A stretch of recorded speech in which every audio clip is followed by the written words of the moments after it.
Jambo dakika moja. Jambo tu dakika moja daktari. Mari gimiru wako. Okay, kadwa buoyo. Takumea miazo lumu na los. Sawa. Nyaurtu lumu na los. Sawa. Ongea tu daktari mtu wako. Okay. Basi kolo ya nauru muda losi. Wananchi wa Kibera, hamjambo? ODM. Okuena tulumunda. Wena uru tulumunda losi.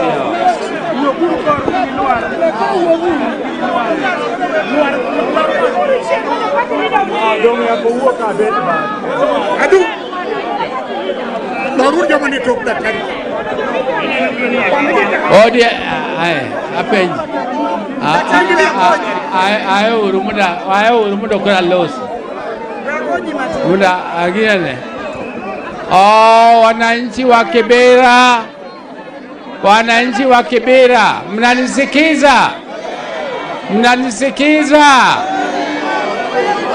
Wananchi wa Kibera, leo ni leo. Leo ni gani? Ni leo. Mimi nimekuja Kibera, na Kibera ndio ilikuwa chanzo ya mwanzo ya mikutano ya hadhara zote Kenya mzima. Nimeanza na Kibera kwa sababu nilipoteza ndugu yangu rafiki, ndugu yangu ambaye alikuwa party leader yangu, na tumeishi na yeye miaka 80 tukiwa pamoja. Jodala wa poda yuago Raila. Okungeni poda yuago Raila. Emomi aduoge bedroom mar Raila moda yuage kae machake bura. Itimorinade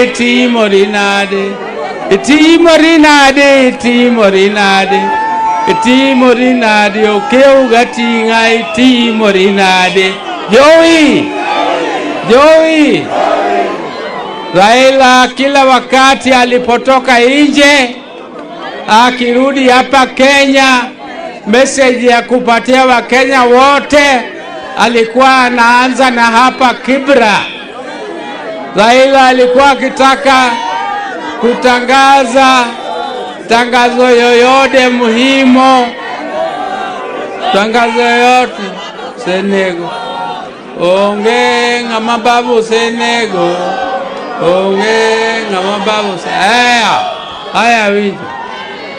Raila wakati yoyote alipokuwa anataka kutangaza kitu muhimu kwa Wakenya alikuwa anaanza na Kibera hapa. Kwa hivyo Kibera kwa historia yetu ya Kenya ya siasa ni muhimu zaidi. Hata wakati tulikuwa tunafanya demonstrations, Kibera ndio ilikuwa line ya mbele kwa kufanyia Wakenya demonstrations ya kupata uhuru. Kwa hivyo watu wa Kibera, mimi nilionea ya kwamba nianze mikutano yangu zote za Kenya hapa Kibera siku ya leo kwa makumbusho ya Raila, kwa sababu hii ndio ilikuwa bedroom yake. Sisi tumetoka Kilifi jana, na tuliporudi hapa Nairobi niliamua mkutano yangu ya kwanza ya hadhara itakuwa hapa Kibera. Na hii mkutano maana yake na umuhimu yake umuhimu ya hii mkutano ni ya kwamba sisi tumeamua tukiendelea mbele vile baba Raila Amolo Odinga alituacha kwa broad based government. Tumekuja hapa kutangaza ya kwamba tutakuwa hapo mpaka 2027, lakini mbele ya 2027 tutajadiliana na vyama vingine, kwa sababu hatuwezi kungojea mpaka siku ya uchaguzi.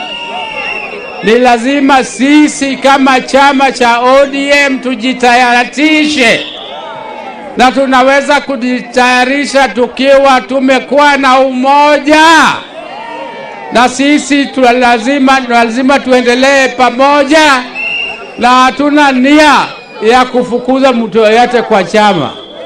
Mtu akitaka kutoka kwa chama aondoke mwenyewe, anaondoke peke yake.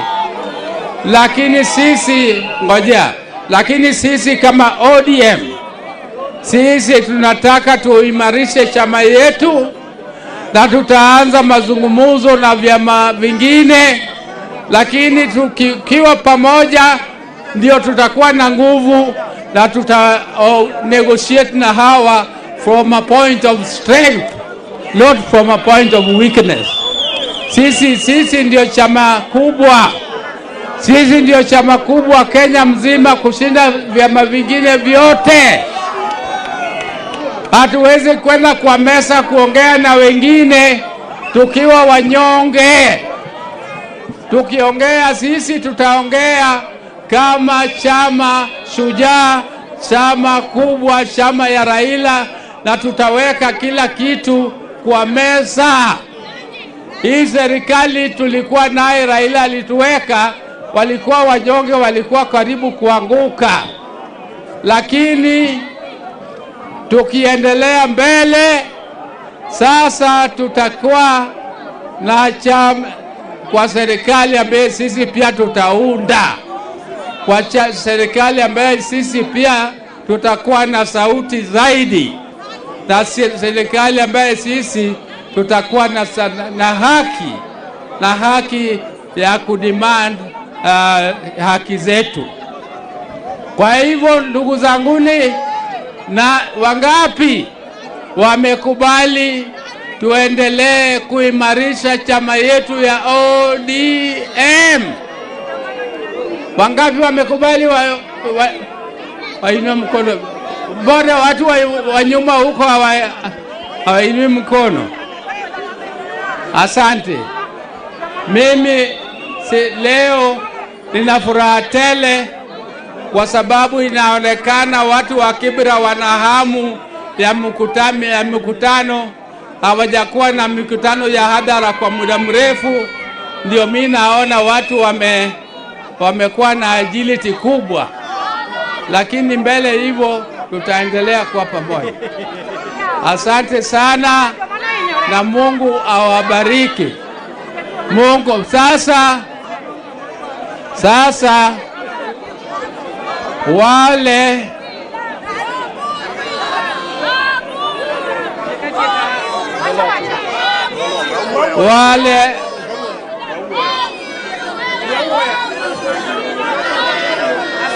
tutawaongezea.